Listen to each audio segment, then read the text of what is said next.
The Vijñāna Bhairava Tantra is one of the best texts to dive into as a beginner Tantra student. This text is practiced in the Kashmiri Shaivist tradition. Bhairavi is known as a tantric version of Shiva.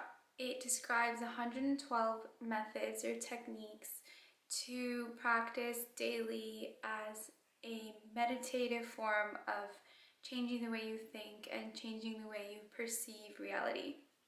The words vigyana, Bhairava mean the wisdom of going beyond consciousness, and the word tantra is translated as technique. So it's literally 112 techniques that you can go beyond consciousness to perceive this actual reality the way that it is.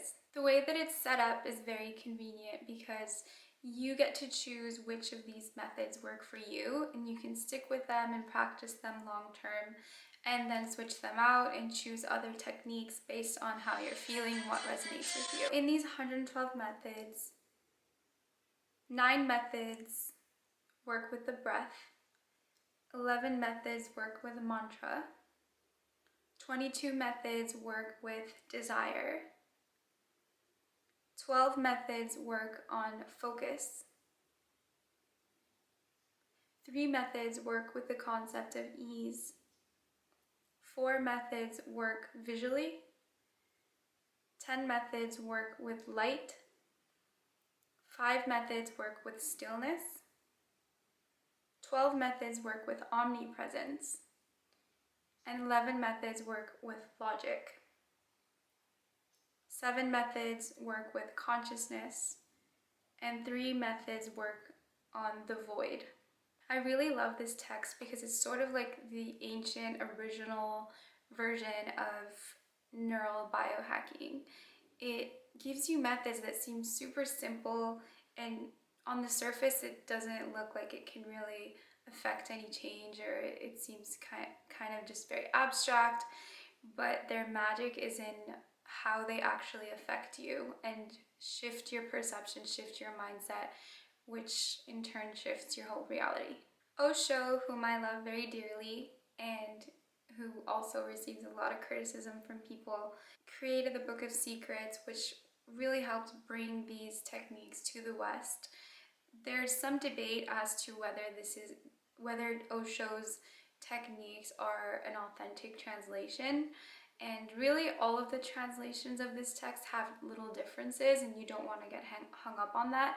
So if you just choose one translation that resonates with you and practice it, you won't go wrong with that.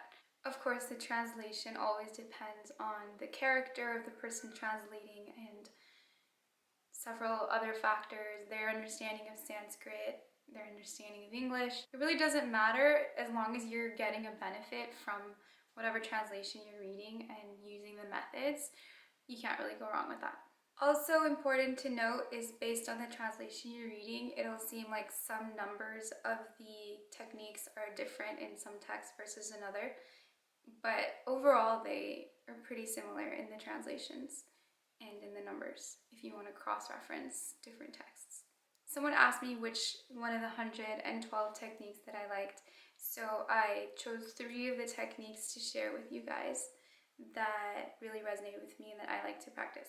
Number 25 says, just as you have the impulse to do something, stop. This technique is really cool, and I practice it when I lead Osho meditations. There's something very powerful about stopping in the middle of activity. We're always very active and going, and something about forcing your body and your mind to stop in the middle of an activity creates some form of perception shifting. And for some reason it brings this state of joy in you. Like when you're a kid, if you ever played those games where everyone had to suddenly freeze, it takes you beyond your constantly overactive mind to just suddenly be still and aware in the moment. And I think like every meditation and yogic practice, that leaks into the other parts of your life. So you end up just being, in general, aware of the idea of stopping and not always just constantly moving, going, which our society is always doing. The next technique that I really love is number 45, which says, "O Queen of Gods, the bliss of a woman is attained even in the absence of Shakti. By fully remembering and absorbing the mind in the experience of kissing, hugging, and embracing, the bliss swells." So this method's really easy, and I think a lot of people tend to do this naturally when they're reflecting on an intimate experience, or just like when they were hugging someone they really cared about, or just that feeling of intimacy and connection. It's sort of like state management. You consciously bring the feeling and vibrational state into your body by dwelling on something that felt really good, like the hugging and kissing of someone that you love. The mind is always so actively focused on negative things, so why not give it something to dwell on, to permeate your being that is positive and that feels blissful. This is why I resonate so much with Tantra, because it's not about depriving yourself and being an ascetic and cutting off pleasure. It's using pleasure in the right way to reach that state of presence, of bliss. The third method that I really like is number 110. And in Osho's translation, it's "Gracious One, play. The universe is an empty shell wherein your mind frolics infinitely."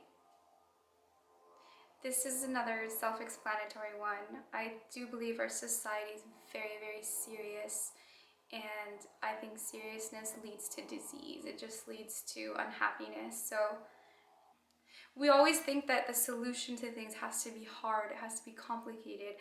Since we're so analytical, we're used to like a process and a procedure, and you know, it can't possibly be that easy to feel good, but it really is. Like, just 1 hour or 1 day of being playful and having fun can have such a powerful effect on your mentality and on your emotional state.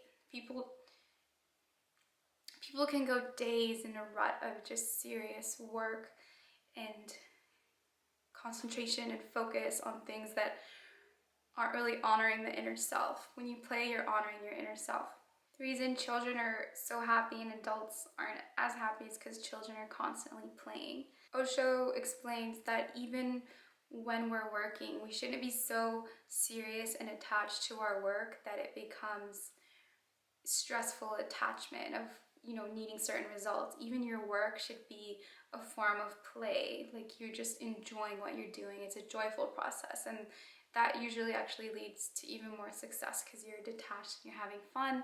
That energy is contagious. That was my take on this text. If you liked it, please let me know in the comments. I'll be highlighting more of these tantric texts in the future and how they apply to us in the modern day. I will put a link in the description for the text that I mentioned, and I highly recommend reading it. When you read through these texts and you really get absorbed in it, you can feel just through the words like this feeling of bliss coming over you. There's just so much good energy in these texts that just reading them activates something in you. If you already have read this text and you like certain techniques, please also feel free to share them in the comments and what you like about them or how they've helped you.